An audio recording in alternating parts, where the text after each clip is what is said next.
Hello, hi guys! Magandang hapon sa inyong lahat. This is Chin Rodriguez from Masagari Channel, a faith healer o Zomata reader. So ngayong hapon na to, tingnan natin ang nagsabihin sa'yo ng ating mga gabay. So this is monthly gabay for the month of March 2024 for the sign of Pisces. So Pisces, welcome to my channel.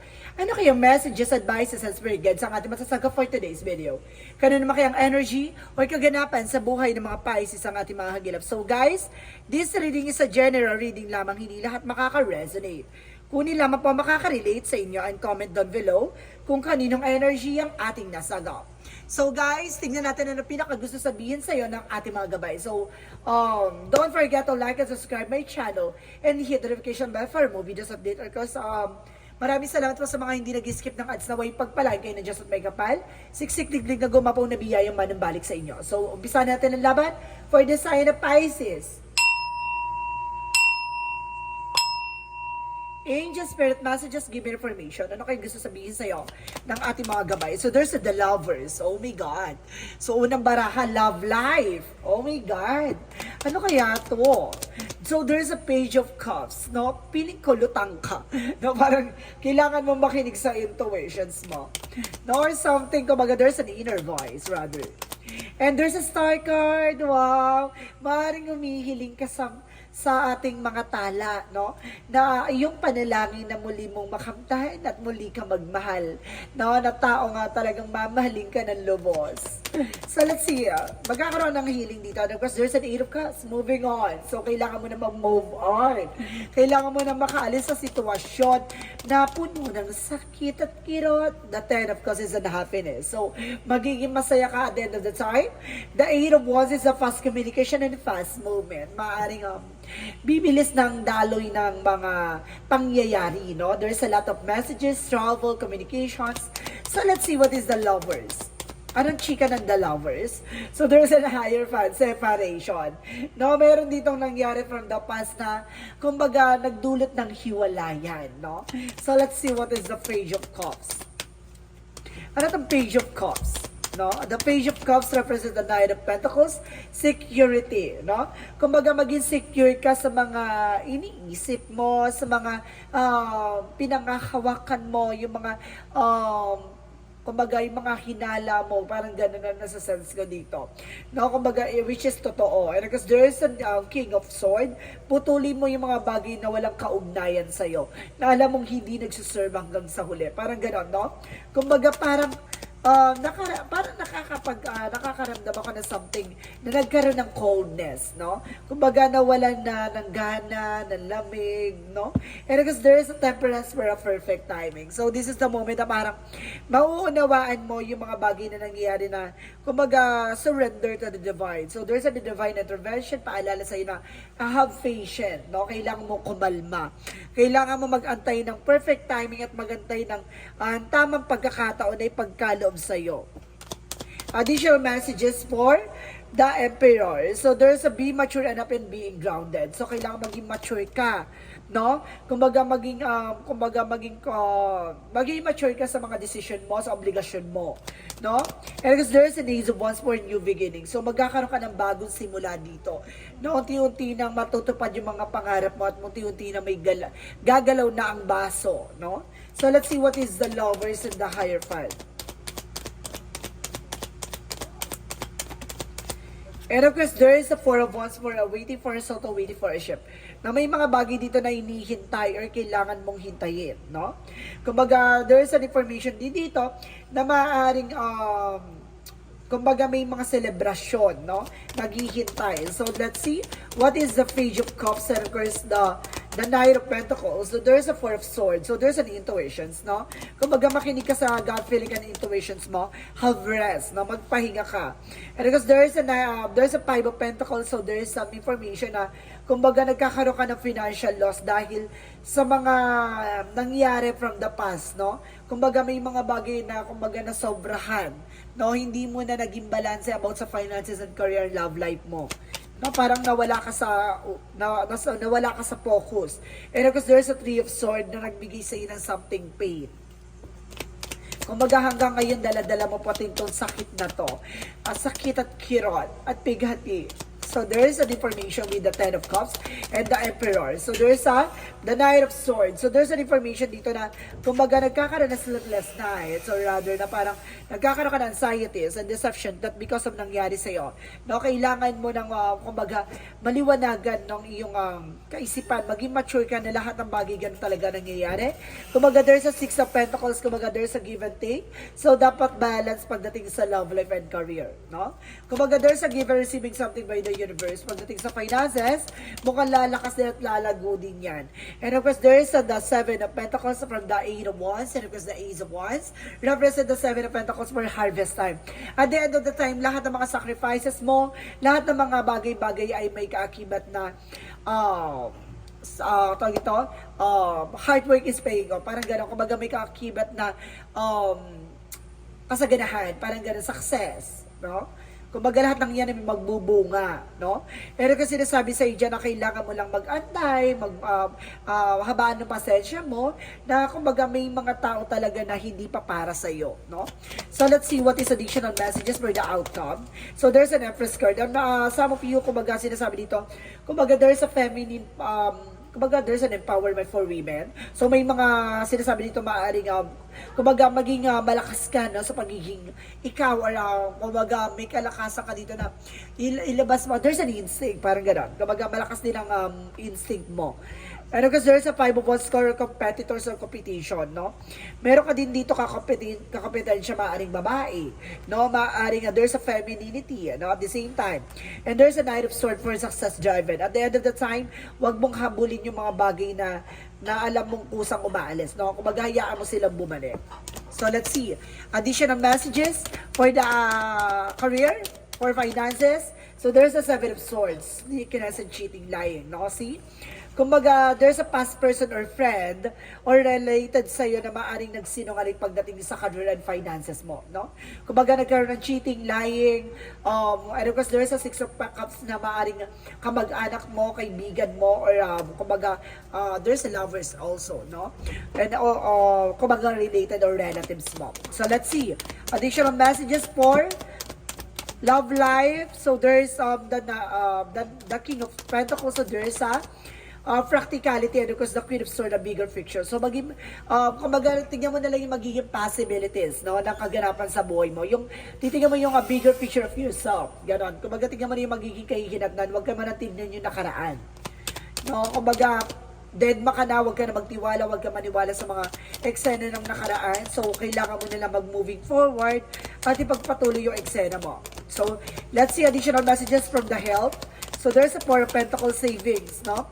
Protectionan mo yung love and career, protectionan mo yung health mo. And the Two of Wands is a choices, no?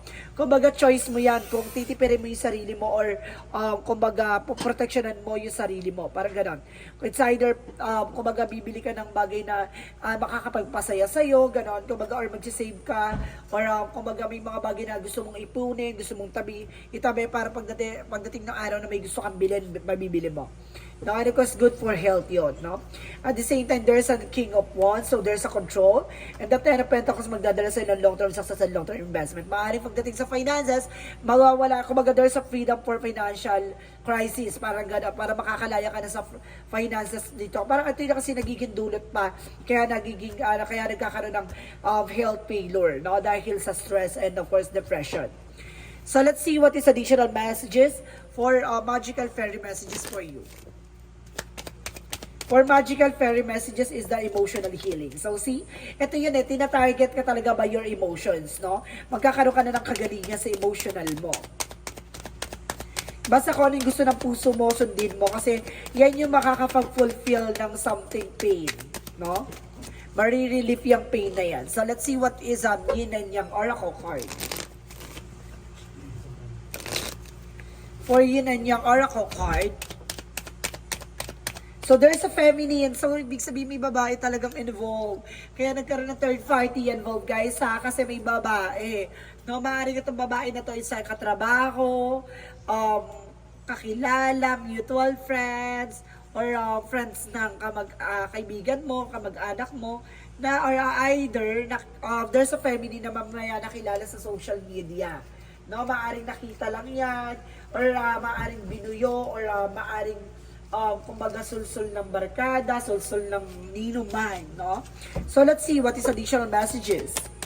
And there's a third eye clarity. Maliliwanagan ka na, no? Yung mga bagay na hindi mo nakikita ngayon, kumbaga, makikita mo na. Dati bulag-bulagan ka, martir-martiran ka. Ngayon, kumbaga, alam mo na yung magiging grounds mo. At the same time, there's a seeds, no? Kumbaga, unti-unti ka na nag-i-invest sa sarili mo. At the same time, let's see what is additional messages for angel spirit messages.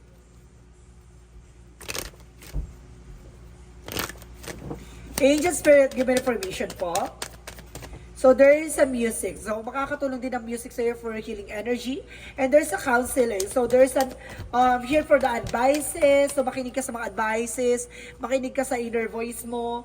Makinig ka sa mga tao na sa paligid mo. There's a spiritual teacher. Kailangan mo ng albularyo. Oh my God.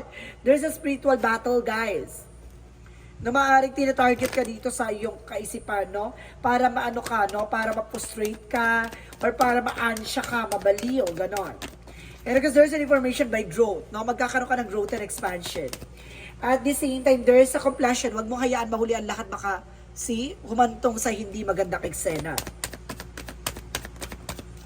And there is an impasse. May gumaharang eh. Kaya ka lagi nasasaktan kasi may gumaharang ng kaligayahan mo. Kaya ka lagi niloloko, kaya lagi kang iniiwan, kaya lagi ka nasasaktan, or kaya ka laging ginugoos or something. Kumbaga may taong maharang ng kaligayahan mo. So let's see what is the Monsology. Monsology represent emotional running high. This is the moment na magiging emotional ka. No? And there's a step out of your comfort zone. Kailangan mo na kumawala sa comfort zone mo, sa inner self mo, parang gano'n. Parang yung sarili mo multo. Oh my God. Pagkasabi ng sarili multo, biglang naglaglagan ng cards sa, oh my goodness. So, ibig sabihin, may, kumbaga, yung mga bagay na kinakatakutan mo, yun yung kailangan mong alisin, no? Na huwag ka na mag-worries, no? Kumbaga, marunong ka dapat dumedma. At the same time, there's a fairy climax approaches, no? Kumbaga, nasa exciting part ka na, team. So, let's see what is the Romance Angels. Pagdating sa Romance Angels, Angel Spirit Guides, so, there is a calling your soulmate. So, tinatawagan ng soulmate me dito, and there's a wedding. No, hantong to sa wedding. No, so let's see what is the angel's answer.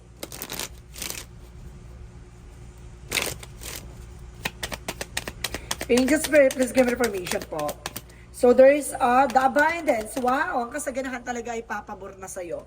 At the same time, there is a forgiveness. So, may mga kapatawaran na kailangan mong ipagkaloob, no? Kumbaga, hindi para sa kanila, para sa sarili mo. At the same time, there is an if you believe, na maniwala ka lang. Kasi baka yun yung nagsisilbing blockages din at the same time. So, let's see what is additional messages for Archangel Raphael. Meditation. So, kailangan mo magdasal, magmuni-muni, no? Kailangan mong ipagkaloob sa ating universe. At the same time, there's a hydration. So, some of you guys, no, kinukulang ka na sa tubig, no? Kailangan mo sigurong dehydrate pala yun. So, there's an hydration na parang kailangan mo na something energy, no? So, tama nga, there's a water. So, there's a drink. So ibig sabihin, kailangan mo talaga ng tubig, no? Maaring kinukulang ka na. There's an information by the Golden Childrens. So, there's a rare gift, no? May regalo sa iyo ang universe. Maaring may kakayanan ka eh. There's a spiritual abilities na kailangan mo i-enhance. Kailangan mong mapalakasin. So, let's see what is Archangel Michael messages. Your home is protected by angels, no? Pagdating sa iyong tahanan, protektado raw ng ating mga gabay. At the same time, there's a guarded and protected. So, kumbaga, protektado daw protektado ka na raw ng ating mga gabay. At kailangan mo raw proteksyonan yung sarili mo. At the same time, eternal love, no? Kumbaga, mayroon ditong, everlasting promises, na pagdating sa love life. Oh my God. So, let's see what is additional messages. Additional messages for Angel Spirit. Freedom. So, makakalaya ka na talaga sa anumang uri ng kalungkutan, pain, kasakitan, no? Or something na kumbaga magkakaroon ka ng happiness dito. At the same time, there's an acceptance, no? May mga bagay na unti-unti mo na matatanggap, no? So, and of course, let's see what is additional messages for angel spirit guides. Angel spirit, so there is a taking action. So, kailangan mong kumilos, kailangan mong mag-decision, kailangan mong gumalaw. No, kailangan mo solusyonan. And there is a growth, no? There's a God energy for the Sun card. Magkakaroon ka ng kaliwanagan at kumbaga, kalinawan sa lahat na nangyayari. And there's a perseverance, no? Kailangan mo pagtiyagaan yung mga bagay-bagay. Hindi yan madalian, hindi yan agad-agad. Slowly but surely. And there's a psychic ability. So I told you so. May kakayanan ka talaga, no? You have a own power, no? You have a special power then, no? There's a rare gift. So let's see what is that energy. The energy represent the garden, the gate. So see, there's a lot of discoveries. Marami ka pang madi-discover. Marami ka pang malalaman. Marami ka pang matututunan. At the same time, there's the angel of love. So there's a love talaga. Love can exist. So there's an information for a contract. So maaari magkaroon ng kontrata dito or something, collaborations, no? Commitment. So let's see what is the Jesus loving quotes. Come to me, all you that labor and heavy laden, I will give you the rest. So see, lahat ng mga bagay daw na mabibigat ipagkaloob daw sa ating pong may kapal. Kasi lahat ng mga bagay na yan, papagaangin niya yan, no? Papagaangin niya yan ayon sa kalooban ng Diyos, no? Dito, kumbaga, kailangan mo lang daw maniwala, magtiwala, at ipagkaloob lahat ng mga bagay na alam mong hindi mo kayang bitbitin. No, yung parang hirap ka na surrender mo, maniwala ka lang na kumbaga lahat ng mga bagay na yung malalagpasan mo. So there's an information by 5-5, I am evolving. So dito napapasok yung evolve, no? Kumbaga magbabago na panibagong eksena, magkakaroon ka ng mga pagbabago magaganap sa buhay mo. A substantial change is in your future. Embrace the change and need to overcome your insecurities and let go of your fears. So see, kumbaga yung mga insecurities mo, kailangan mo rin yung kumbaga i-overcome, no? Kailangan mo tanggapin yan. At the same time, kailangan mo i-let go yung kinakatakutan mo at pinangangambahan mo. So, let's see what is additional messages for messages of life.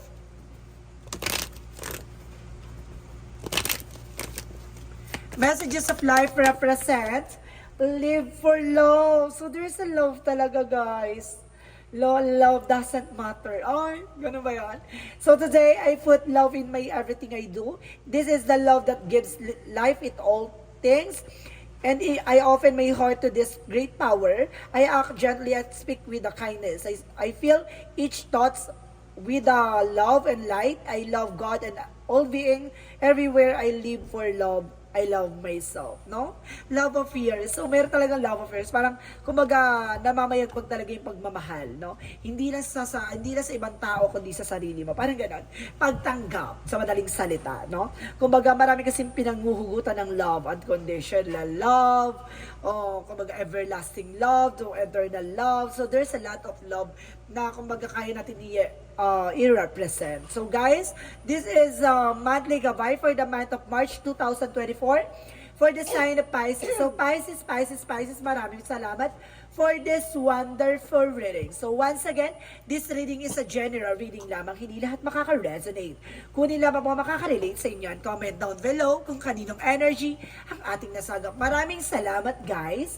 And see you in the next video. Bye-bye and babush!